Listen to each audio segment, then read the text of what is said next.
Qani aka, savdolar bo'lib turibdimi? Bo'p turibdi, nasibaga yarasha. Aziz, mana ikkita yormini berib yuboray. Ha, hozir. Charchamayli. Aziz aka, shu odam kim? Sizdan har oy $100 olib ketadilar oy boshida.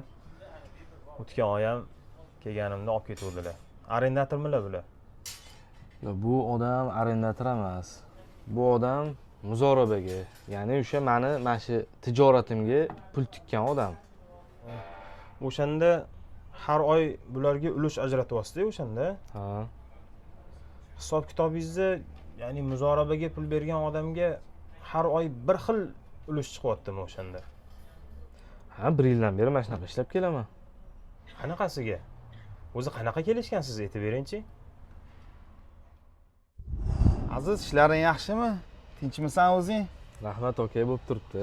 Bu setkalarda ish yaxshi bo'lyaptimi? Qanaqa savdolar, uka? Ha, yaxshi aka, yomon emas. Nasibaga yarasha bo'lib turibdi. Ha, yaxshi. Bir ozroq 10 ming pul bor edi. O'shanga bir assortimentlarni ko'paytirib olasanmi, uka? Voy, zo'r bo'lardi aka. Kakra so'zi yetishmovchilik bo'lib turuvdi. Qara, 10 ming bersam, 50 yillik ishlasak, oyiga qancha daromad keladi menga? 10 mingga aka taxminan 400-500 atrofida chiqadi. Endi 50% ni sizga beradigan bo'lsam, shu 200-250 da atrofida bo'lar ekanda aka. Qara Aziz, menga 200-250 edimi? Menga har oy stabilniy $100 dan berib tursang bo'ldi. Qolgan daromading o'zingga. Voy, zo'r-ku aka. Bo'ldi, kelishdi.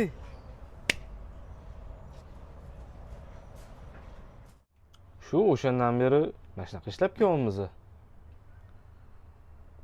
Bu fosil, buzuq kelishuv bo'lgan ekan. Muzorabada unaqa kelishuv bo'lmaydi.